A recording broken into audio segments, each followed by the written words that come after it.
morning. So a bit of a late check-in. I had a late sleep-in, unfortunately. So I guess recap a little bit. I did end up using last night. It was really kind of shit because I think it got to about 11:15 or so, maybe even 10:30. I don't know. And I was just sitting there going, I'm not sleepy. I'm not like nothing. I hadn't taken anything to make myself sleepy though, which is the other side of it. So I don't know. I don't know really what that was about.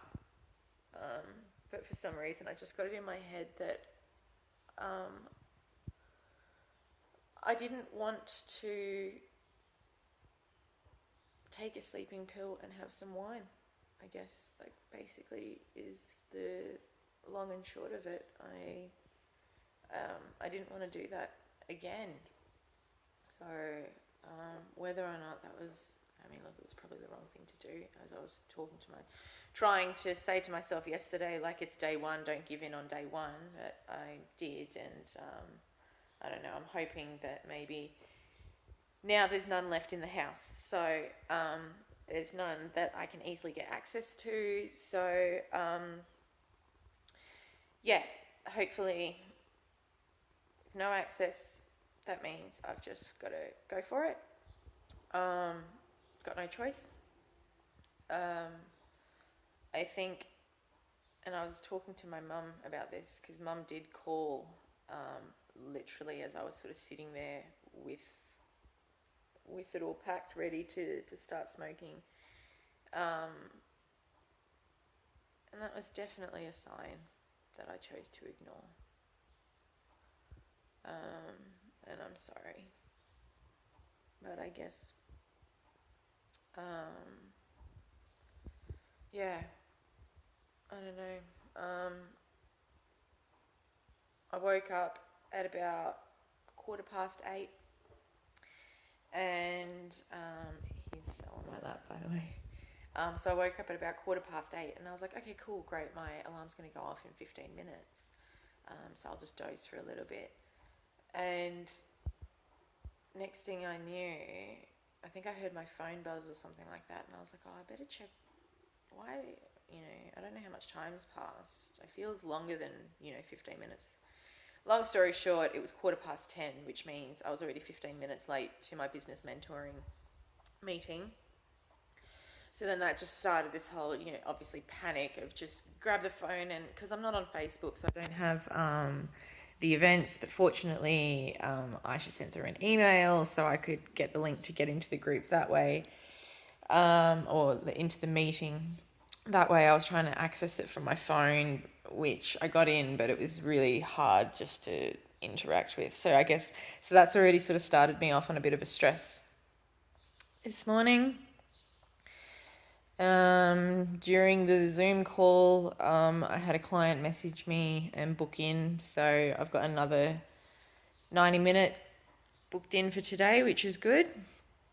Bit of extra cash. And then my other 90-minute just asked to be pushed a little bit later, which, look, any other time, I guess I would stick to my boundaries and say, no, like, I finish work at 8:30. Sorry. But given that I think I need a bit more support and distractions through the night, particularly closer to the later evenings. So my plan is to take my medication before I treat her, so that, by the time it sort of wraps up, I should be starting to feel a bit sleepy. And hopefully as well, because we're finishing off at the very end with a 30-minute Reiki session, I'm hoping that will give us both that kind of like really nice calming state to float off in. I send her off in a good place, and hopefully I'm in a good place as well. I was a little bit thrown about how much I slept and how I still don't feel very well rested. And I know that I've spoken in the past, not through the videos, but through conversations with some people, about like trauma memories, and that I do seem to suffer night terrors, but I don't know what they are, because obviously whatever I'm seeing is still too traumatic to remain in my consciousness. So my brain's got a pretty big block up on that one, but given how exhausted I feel, and just completely wiped and drained, I think that may have happened last night. And then actually I jump on Facebook, not even on my account because I've deactivated mine, but on Leica. And on this day, like, I have nothing except for stuff from 1 year ago.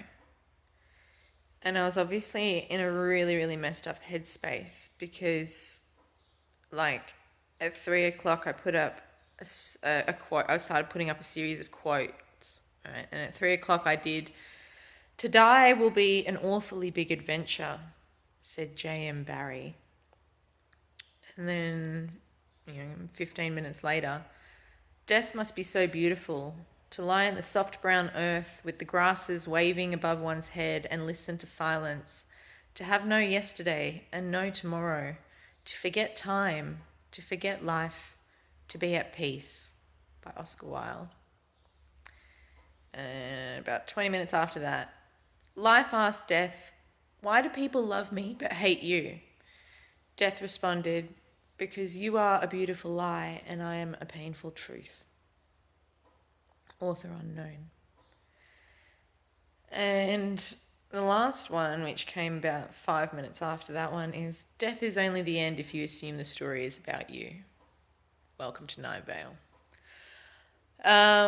So obviously around this time last year, I was also feeling quite triggered and suicidal. And I actually kind of half remember that. I don't remember the full thing. I remember I was also sending my father those quotes.